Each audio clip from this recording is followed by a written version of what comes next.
americano chamado Fred Smith, ele já havia investido a maior parte do seu patrimônio, dos seus recursos, para abrir uma empresa de entrega de correspondências.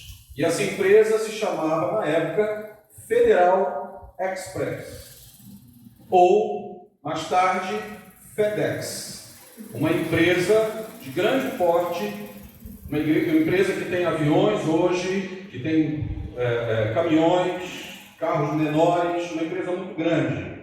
Mas nessa época ele estava iniciando e com muitas dificuldades. Ele tinha alguns financiamentos que ele recebia e um desses financiamentos falhou, não foi renovado.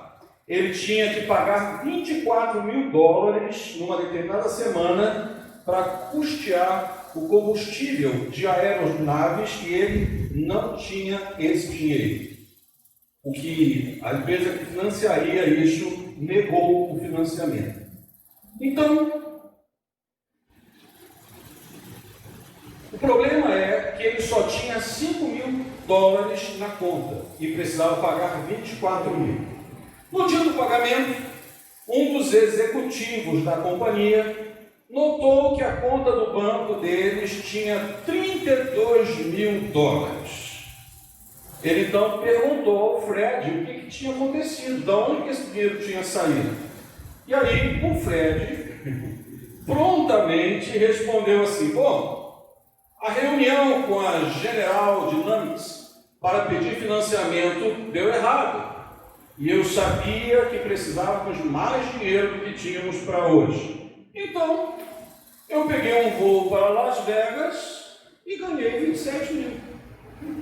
Las Vegas é o local onde estão os cassinos, onde funciona a jogatina nos Estados Unidos. Fred, então, tinha apostado os 5 mil que estavam na conta e ganhou. E trouxe o dinheiro e pagou a conta. O executivo que fez a pergunta, que dinheiro é esse, ficou chocado com isso. E ele perguntou a Fred: vem cá, como você teve a audácia de arriscar o último suspiro da empresa em jogos? E o Fred respondeu assim: bom, que diferença ia fazer? Se não tínhamos dinheiro, a empresa ia falir de qualquer jeito. Então, o que eu estou dizendo aqui, irmãos, muito embora alguém possa ficar tão chocado quanto aquele executivo, não é que o jogo seja saída.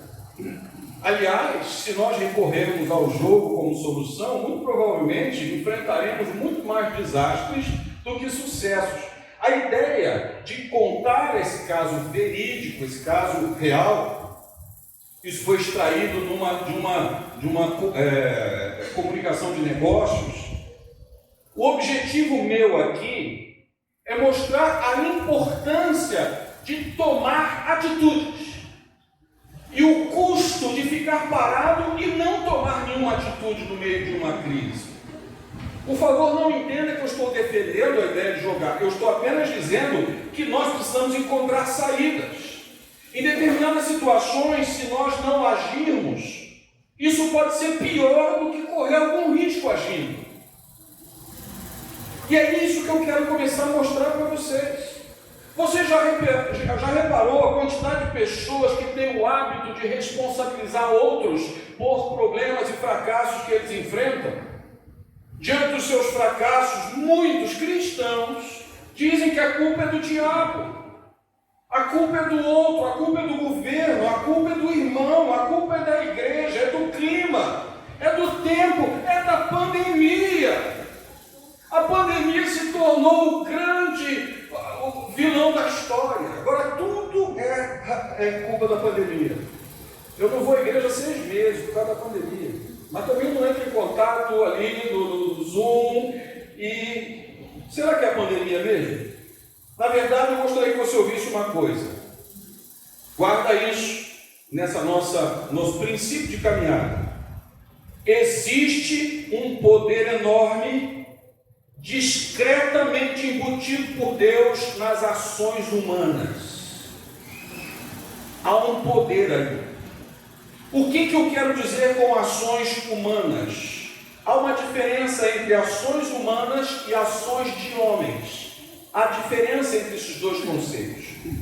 Ações de homem são aquelas ações rotineiras, mecânicas, estamos acostumados a fazer. Ações humanas, elas nascem da vontade.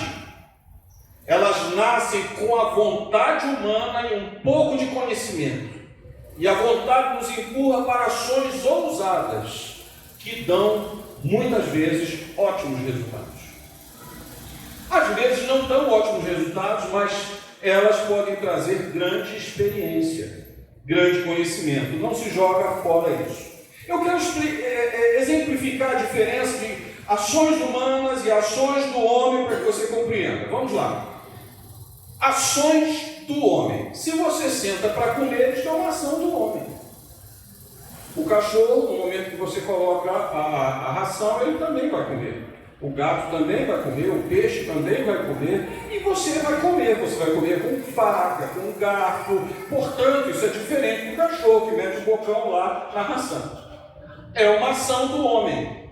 Mas se você convida alguém para almoçar com você e prepara uma comida diferente e põe à mesa e põe música de fundo e dá uma faxina na casa e recebe bem essa pessoa, porque você já está projetando um momento de alegria, de compartilhamento, de satisfação, aí é uma ação humana. Ela nasceu de um projeto, de uma vontade, de um desejo, é estar junto, é compartilhar. Isso é mais profundo que simplesmente comer.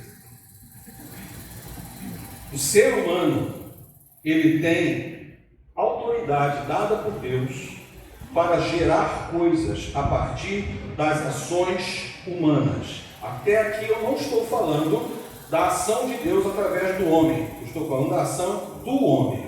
E eu quero dizer para você, ainda nesse início, que sempre haverá algo que pode ser feito em meio a uma crise. Não fique prostrado.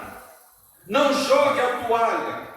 Não entenda que a porta está fechada. Não entenda que o céu se afastou de você. Há sempre algo que pode ser feito. Especialmente quando este ser humano tem um relacionamento com Deus.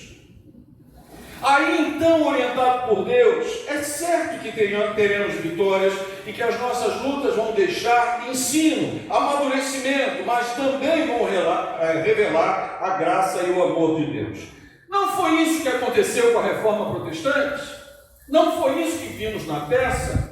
Na indignação de Lutero, a ação de Lutero, a ação humana de Lutero, foi colocar ali, na porta desse templo em Wittenberg, as 95 teses. E este ato que veio de um coração indignado com o erro, mas que tinha vontade de uma mudança, tinha vontade de uma transformação, isto repercutiu no mundo inteiro. Uma ação humana sacudiu o mundo inteiro. Lutero fez isso guiado, sem dúvida, por Deus. Mas e se ele não tivesse colocado ali? Se ele tivesse sentado num canto dizendo assim: ah, que vida cruel, que vida terrível, que quanta injustiça, e não tivesse se posicionado? Eu quero convidar você a tentar compreender até que ponto a vida é feita para nós e a partir de que ponto a vida é feita por nós. Eu vou repetir. Gostaria de convidar você a compreender até que ponto a vida é feita para nós e a partir de que ponto a vida é feita por nós. Quero nessa noite conversar com você sobre o tema: obras maiores do que as minhas vocês farão. É uma palavra deixada por Jesus. Abra sua Bíblia em João capítulo 14, versículos 12 a 14. João 14, de 12 a 14. A Bíblia diz assim: em verdade vos digo, que aquele que crê em mim fará as obras que eu faço, e outras maiores fará, porque eu vou para junto do Pai. E tudo quanto pedires em meu nome, Isso farei, a fim de que o Pai seja glorificado no Filho. Se me pedirdes alguma coisa em meu nome, eu o farei. Esse capítulo, o capítulo 14 do livro de João, como os irmãos já sabem, é o início do registro do último discurso de Jesus antes da sua crucificação. Nesse capítulo, Jesus trata o coração dos seus discípulos.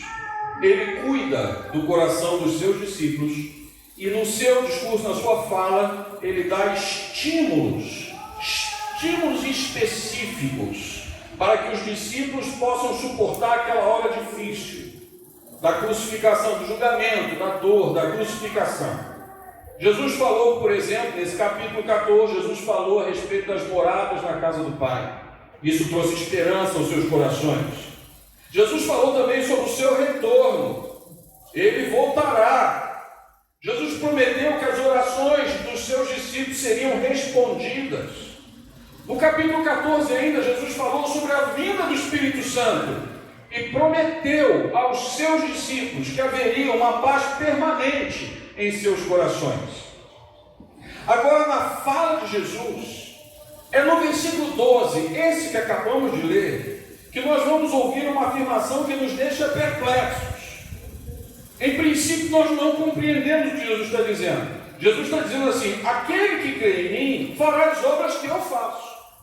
Como assim? Jesus não está falando da crucificação, não, ele está falando das obras.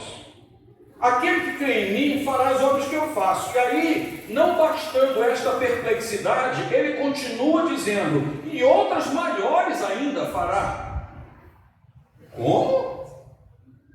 Porque eu vou para o Pai. O que Jesus está querendo dizer com isso? Isso é difícil de entender no primeiro momento, mas há uma explicação. Irmãos, eu fiz uma pesquisa a respeito e eu fui buscar a explicação de João Calvino, conhecido nosso, né? João Calvino, ele comentando essa passagem, ele diz assim, eu achei isso fantástico. Primeiro, nós precisamos compreender o significado de Cristo. E agora eu passo a vocês a tentar explicar o que o Calvino está nos convidando a entender. Nós estamos acostumados a chamar nosso Salvador de Jesus Cristo, e para muitos de nós, Cristo é o sobrenome dele. Jesus Cristo da Silva. Olha que coisa bonita. Mas, irmãos, Cristo não é sobrenome, é uma designação. O nome dele é Jesus. Cristo significa ungido ou consagrado. Então é a pessoa de Jesus, ungido por Deus, para as obras que Deus determinou que ele fizesse. E Calvino nos diz que nós precisamos compreender isso. Aí o versículo passa a fazer sentido, porque Jesus diz assim: eu vou para o Pai. E certamente quando os discípulos disseram, quando Jesus disse, eu vou para o Pai, os discípulos com certeza pensaram, já era. Se ele vai para o Pai, acabou tudo. Não há mais o poder, não há mais a unção, os enfermos não serão mais curados. As palavras poderosas de Jesus vão com ele. E as multidões vão se dissipar, porque ele não estará aí. E agora a obra ficará confinada a Jerusalém, morrendo a cada dia e até desaparecer. Provavelmente isso passou na mente dos discípulos. Calvino então continua a sua explicação. E ele diz assim: o poder pelo qual ele prova ser o Filho de Deus está longe de ser confinado à sua presença corporal. E ele continua. Isso foi claramente demonstrado por muitas impressionantes provas desde quando ele esteve ausente. A ascensão de Cristo foi logo depois seguida por uma maravilhosa conversão do mundo, na qual a divindade de Cristo foi mais poderosamente exibida do que quando ele estava entre os homens. Assim vemos que a prova da sua divindade não estava confinada à pessoa de Cristo, mas era difundida por todo o corpo da igreja. O que é que Calvino está dizendo? Está dizendo que o nosso Salvador é Jesus ou Cristo. Jesus debaixo de uma unção que o Pai concedeu. Jesus diz assim: eu vou para o Pai, mas não disse que a unção dele iria para o Pai. Então o homem foi para o Pai e a unção ficou na igreja. Você pode compreender isso? E o que nós observamos é que depois que Jesus foi para o Pai, as multidões continuaram a se aglomerar, não tinha pandemia, continuavam a se aglomerar em torno dos discípulos, a ponto de colocar os seus enfermos para que a sombra de Pedro curasse. Um grande mover aconteceu sem que Jesus estivesse lá, porque a unção de Jesus estava. A declaração de Jesus não diminuiu em nada a sua glória. Por que ela não diminuiu sua glória? Porque a ação poderosa de Deus por meio da igreja é prova de que Jesus continua reinando. Ele foi ao Pai e sentou no trono, mas o reino continua operando debaixo da sua autoridade e do seu poder, por intermédio de pecadores perdoados que se encontram na igreja. O reino está aí. Você entendeu? Se não entendeu, eu vou lhe dar agora uma ilustração bíblica, para que não fique nenhuma dúvida do que eu estou dizendo, porque isso é muito importante. No Antigo Testamento, 2 Reis, capítulo 2, todo capítulo, você vai ler a história de Elias e Eliseu. Elias, o profeta, e ele tinha uma capa, e a capa representava a sua unção. Lembra disso? Eliseu era o seu discípulo. Seguia Elias onde Elias estivesse. Um dia Elias disse que ia para Deus, Deus ia levar. E Eliseu ficou muito preocupado com isso. Mas Elias disse assim: o que você quer que eu faça por você? E Eliseu disse: eu quero que você me dê uma unção dobrada. Eu quero a unção que você tem, mas em dobro. E Elias respondeu: olha, você pediu uma coisa dura, hein? Mas se você tiver os olhos postos em mim, você vai receber o que você pediu, hein? Você está entendendo o que está sendo construído no Antigo Testamento na forma de figura? Na forma de tipo? E um dia vem o carro de fogo do céu, leva Elias, e Eliseu está com os olhos em Elias. Elias vai, mas a capa fica. Eliseu toma aquela capa nas mãos, e ele vai fazer agora um teste. Ele fere as águas do Rio Jordão com a capa e as águas se abrem. A unção está lá. No Antigo Testamento está aqui um desenho rascunhado do que ia acontecer com Jesus e a igreja. Jesus foi para o Pai e assentou-se à destra de Deus, mas a sua unção permanece na igreja. O Cristo ficou e Jesus foi. Agora observe. A manifestação do poder de Cristo está nesse mesmo versículo, versículo 12, ligada a duas outras palavras. Isso também precisa tomar cuidado, porque agora eu vou irritar você. Se Deus quiser. Se a unção está aqui, você vai sair irritado hoje. A palavra está ligada, a unção, a manifestação do poder está ligada a duas palavras. Vamos ver o versículo 12 outra vez. Em verdade vos digo que aquele que crê em mim, a primeira palavra é crer, fará as obras que eu faço e outras obras fará. A outra palavra é obra. A manifestação do poder está ligado ao crer e está ligado às obras. E as obras são as ações humanas de quem crê. É a participação do homem com aquela autoridade que Deus lhe deu desde o início, mas agora debaixo da autoridade de Cristo. Porque Jesus foi para a glória, mas a unção está ali. É necessário que nós entendamos que a manifestação do reino de Deus, ela não vem a não ser que nós creiamos e que crendo nós passemos a agir, ao trabalho, à dedicação, à às obras obedientes da vontade de Deus. O reino não se manifestará enquanto nós estivermos sentados nos nossos bancos, curtindo as nossas crises, perguntando: onde está o Senhor? A manifestação de Deus, ela é dada quando nós nos levantamos, trabalhamos, agimos, empreendemos esforço, empreendemos dedicação, nos dediquemos à sua glória. Tiago, ele pergunta assim: meus irmãos, qual é o proveito se alguém disser que tem fé e não tiver obras? Será que essa fé pode salvá-lo?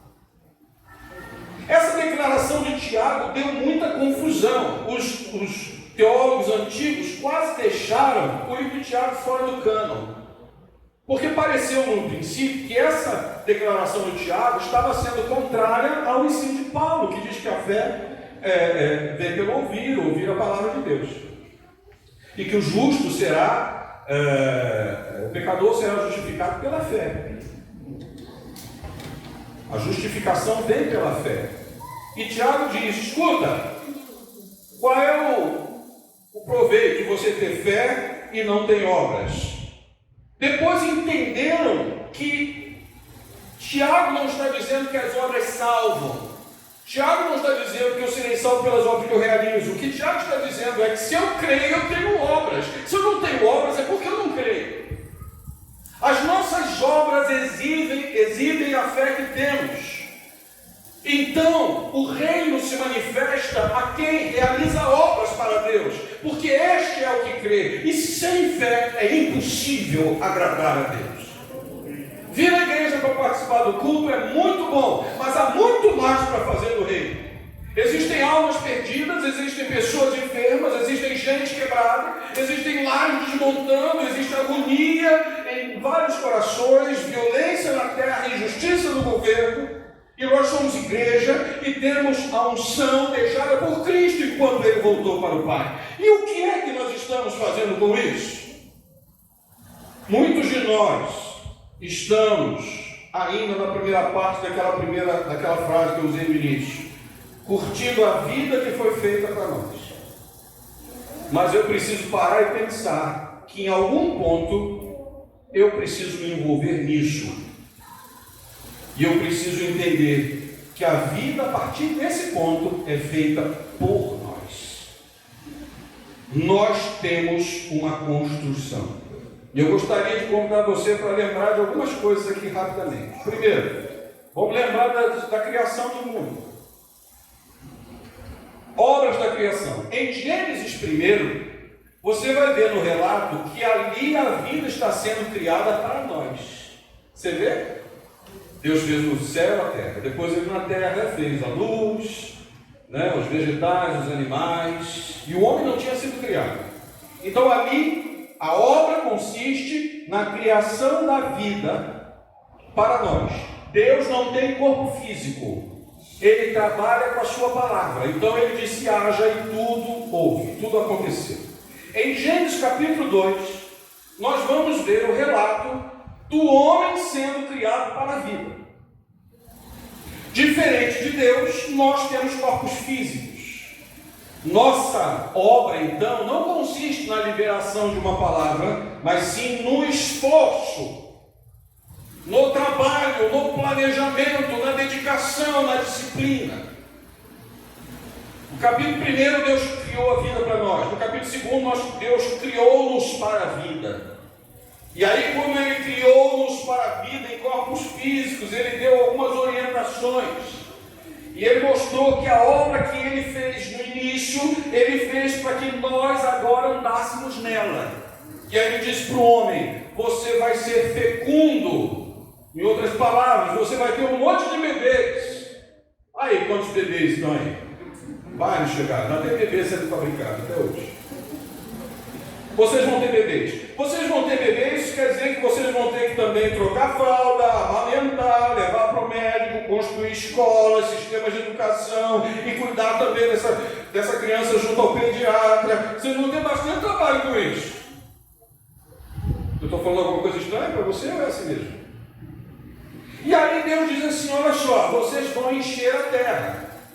Isso quer dizer, vocês vão organizar cidades, vão construir casas, vão se organizar em bairros, vocês vão ter que criar também um sistema de governo e arrumar a sociedade. Vocês têm bastante coisa para fazer aí, viu? Depois vocês vão sujeitar a terra, quer dizer, vocês vão organizar-se em autoridades militares, autoridades governamentais, autoridades judiciárias. Vocês vão ter que colocar a coisa em sujeição e arrumação. Vocês também têm que dominar sobre a criação. Vocês têm que descobrir tudo que eu criei, as coisas que vão fazer a vida de vocês ficar melhor. Vocês vão ter que aprender do barro a fazer tijolo, e com tijolo vão construir casas. Vocês vão extrair da minha criação o ferro e vão criar estruturas, vão fazer pontes, vocês vão aprender a beneficiar o ouro, a prata, vão aprender a valorizar as pedras preciosas. Vocês vão agora tirar da floresta alimentos e remédios, vocês vão sujeitar a natureza, vocês vão transformar a natureza. Queridos, deixa eu perguntar uma coisa: quantas ações humanas você acha que são necessárias para que tudo isso aconteça e a vontade de Deus seja feita? O homem foi criado para o trabalho. O homem não foi criado para ficar no sofá a vida toda. O homem foi criado, se quer obedecer a Deus, para agir. E Deus deu autoridade ao homem para que nas suas ações ele construa a vida. Vocês estão percebendo isso? Vamos dar um pulo agora, porque a gente não tem a noite toda, né? Vamos para o Novo Testamento. No Novo Testamento nós temos as obras, não da criação, como vimos em Gênesis, mas as obras da salvação. Jesus manifestou-se em carne. Agora Jesus é corpo físico. Deus está em carne. Corpo físico. Em Jesus, a vida eterna foi feita para nós. Amém? Muito bem. Mas Jesus teve que se mexer. Porque Jesus estava em corpo físico. Jesus teve que se movimentar, teve também que realizar esforço. Como é que Jesus se apresenta em Lucas capítulo 4, versículo 18 e 19? Agora vamos ver. Nesse momento, depois de vir da tentação, do batismo, da tentação no deserto, Jesus senta numa sinagoga e diz assim: o Espírito do Senhor está sobre mim, porque me ungiu. Aí, olha o Cristo aqui, ungido. Me ungiu. Para quê? Preste atenção, irmão, isso é importante. Crianças, não conversem agora, nem respirem. Parem de respirar todos. Tá? Preste atenção. O Espírito do Senhor está sobre mim porque Ele me ungiu para evangelizar os pobres. Legal, né? Só que Jesus teve que fazer um monte de viagens, entrar em um monte de terras, um monte de casas, casas pequenas, casas às vezes muito limitadas. Mais do que isso, enviou-me para proclamar a libertação aos cativos. Jesus teve que ir às nações, teve que ir às cidades. Jesus teve que falar com um monte de gente. Ele teve que atender multidões. Ele teve que muitas vezes não comer, não descansar, dormir pouco. E se ele queria orar, ele tinha que subir num monte para lá em cima não ser cercado por uma multidão e sozinho passar a noite toda orando ao Pai, para no dia seguinte descer do monte, no sol da Palestina, e com pouca refeição e pouco tempo para descansar, falar a multidões que estavam ali com seus doentes, com seus endemoniados, e pedindo: Senhor, socorre-nos. E Jesus está em carne. Ele tem que passar dias e horas em grande esforço atendendo pessoas carentes. Deus me disse para proclamar a liberdade. Além de tudo, ele teve que expulsar demônios, enfrentar Satanás e ainda enfrentar a religião instituída. Agora Jesus voltou para o céu, sentou-se à destra de Deus, mas a capa ficou com a igreja. Jesus veio para construir a vida eterna para nós, mas agora Ele nos chama para construir esta mesma vida eterna, e ela precisa ser construída por nós. Por precisa agir fazendo o que Jesus fez debaixo da autoridade que Ele nos deixou. Foi isso que Jesus disse na comissão da igreja, em Mateus 28, 18 a 20. Toda a autoridade me foi dada no céu e na terra, disse Jesus. Agora, vão, façam discípulos das nações, batize-os em nome do Pai, do Filho e do Espírito Santo, ensine-os a guardar as coisas que tenho ordenado a vocês, e eis que eu estou com vocês todos os dias, até o fim dos tempos. Nós não fomos chamados para ficar sentados em nossos bancos, admirando a crise de longe, mas sim nos levantarmos e agirmos com a autoridade que nos foi confiada pelo Senhor, e fazer as obras que Ele fez para a glória do seu santo nome. Sempre há o que fazer na crise, especialmente quando nós somos igreja. Vocês farão as obras maiores do que as minhas, diz Jesus. Vocês farão as obras que eu faço e outras maiores farão.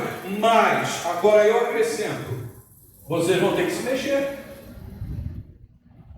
Vocês vão ter que se movimentar. Vocês vão ter que entrar em casas, orar por pessoas, falar do amor de Deus. Gastar menos tempo com vocês mesmos e dedicar tempo aos outros. Foi exatamente isso que o nosso mestre fez. E o apóstolo Paulo diz aos Efésios, em Efésios 2:10: somos feitura dele, criados em Cristo Jesus para as boas obras. Para as boas obras. Que boas obras? As quais Deus de antemão preparou para que nós andássemos nelas. Deus criou todas as coisas e disse para o homem: agora você levanta e anda pelo que eu criei. Você tem um filho, localiza as cidades, ok? Novo Testamento, Jesus vem, nos abre o caminho da salvação e agora chama a igreja e diz: agora anda por ele. Para fazer o quê? Fazer o que eu fiz. Orar bastante, gastar bastante energia, suar a camisa, me dedicar pela obra do Senhor. Bom, né? Ninguém deu amém. Você viu? Que frustração para o pregador. Parece até que eu estou falando uma coisa que você não está gostando. Agora eu quero concluir com o terceiro tema: poder da oração. Vamos voltar para João 14. Eu vou ler de novo. João 14, 12 a 14. Vou ler outra vez. Em verdade vos digo que aquele que crê em mim fará as obras que eu faço, e outras maiores fará, porque eu vou para junto do Pai. Agora vamos ao versículo 13. Tudo quanto pedirdes em meu nome, isso farei, a fim de que o Pai seja glorificado no Filho. Se me pedirdes alguma coisa em meu nome, não é pedirdes alguma coisa, é pedirdes alguma coisa do mesmo jeito que eu peço, do meu nome. Se você for para Deus como eu vou, se você orar como eu oro, e se você estiver interessado nas coisas que o Pai está interessado em orar por isso, tenham certeza de que eu mesmo garanto que farei. Jesus diz aqui: eu vou para o Pai, mas eu quero lembrar você que a capa ficou com você. A capa ficou conosco, como no caso de Elias. O Cristo permanece. A unção está aí e o Espírito Santo foi concedido. O caminho está aberto. Então, queridos, o que tinha que ser construído por Jesus foi. Vamos lá então. Vamos caminhar sobre isso. Vamos acreditar no que Ele fez. Toda essa obra foi feita para vocês. Toda essa obra foi feita por Jesus. Cada gota de suor que Ele suou, cada gota de sangue que Ele derramou, foi para você. Para quê? Para que agora você sue por Ele. Para que agora você se derrame para Ele. Jesus diz assim: eu deixo com vocês uma procuração, para você ir ao Pai no meu nome. Vocês têm a mesma procuração. E essa obra que nós fazemos como igreja inclui a oração. A oração, ouça isso, é uma ação humana. Mas é uma ação humana em parceria com o Espírito Santo. É uma ação humana que tem na vontade que impulsiona esta ação o desejo criado pelo Espírito Santo de se aproximar do trono de Deus. Por isso, orações que Deus ouve precisam ser feitas por pessoas que nasceram outra vez. Mais um detalhe: a oração é uma ação humana em parceria com o Espírito Santo e realizada, para que tenha certeza de resposta, realizada sobre a obra realizada por Jesus, sobre a obra de Jesus. A oração demanda esforço, demanda trabalho, perseverança, disciplina, dedicação, porque a oração é um trabalho em parceria com Deus. Esta percepção eu não tinha até bem pouco tempo. A gente está inclinado a entender que a oração é uma coisa que eu envio para o céu e a bênção é enviada do céu para mim. Eu oro e deixo com Deus, no momento que Deus quiser Ele vai fazer. Mas não é assim que a coisa funciona. Nós precisamos orar e construir no mundo espiritual por meio de oração perseverante, oração disciplinada, oração de total dedicação, construir as coisas até que elas tomem forma no mundo físico. Do mesmo jeito que Deus me deu trabalho lá em Gênesis, do mesmo jeito que Cristo me deu trabalho ali no local que ele nos deu a grande comissão, na oração, trabalhamos juntos, eu, você e o Senhor. E quando estamos dispostos a fazer isso, esta oração tem resultados sobrenaturais. O céu se manifesta entre os homens, o reino de Deus se manifesta na terra. Mas é preciso que alguém esteja disposto a orar dentro deste ensino que Jesus nos deixou. Irmãos, essa meditação, ela teve início na segunda-feira. Na segunda-feira nós recebemos a notícia que o Alexander, nosso vizinho galego, estava com um problema neurológico sério, estava internado e faria uma operação na cabeça. E nós ficamos bastante preocupados, lembramos imediatamente do Anderson, né? Mas o problema não é câncer. E nós ficamos preocupados e aquela noite eu dormi bastante angustiado com essa situação. A Jaqueline, ela pediu socorro, fez isso de modo emocional. Jaqueline é uma brincalhona, né? Mas ela estava emocionada, ela estava preocupada. E ela transmitiu essa preocupação para nós, e aquilo pesou no coração. E eu disse, terça de manhã eu vou entrar em contato com o grupo da igreja, vou pedir que orem, vamos fazer isso. Naquela noite, Deus ministrou e me ensinou uma porção de coisas sobre oração, coisas das quais eu só estou trazendo algumas hoje, mas as outras virão nas próximas mensagens, porque eu não tenho toda a noite. Mas eu quero dizer que isso foi ministrado, mudou minha maneira de olhar a oração. E eu fui vendo que eu tenho uma participação bastante grande nisso, e eu vi que a igreja orou, vários irmãos oraram, e rapidamente o galego recuperou-se, depois de ter operado a cabeça, e já está de volta, está em alta. Glória a Deus. E nós o visitamos hoje. E aí Deus me mostrou, há um caminho, há uma ação que possa ser desenvolvida. Se você crê e se você confia no que a Bíblia te ensina. O resumo de toda essa ministração é que vocês podem fazer muito mais do que imaginam. Igreja, você pode fazer muito mais do que você imagina. A crise não para a igreja, a crise não derruba o cristão, porque sempre há o que fazer. É preciso que nos levantemos e entendamos que precisamos desenvolver alguma ação. E aí vamos buscar a orientação do Espírito de Deus. E vamos orar, e essa deve ser a primeira ação. Mas em seguida precisamos caminhar e fazer aquilo que Deus nos enviou e sermos igreja. A autoridade concedida por Jesus, nós precisamos aprender a usá-la. E o que Jesus diz: vocês têm autorização para iniciar grandes movimentos no reino do Espírito. Porque Jesus foi, mas o seu poder não foi, ele permaneceu. Agora é necessário que aprendamos a levantar e agir.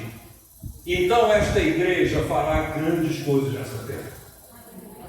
E nós ficaremos edificados e o Senhor será glorificado.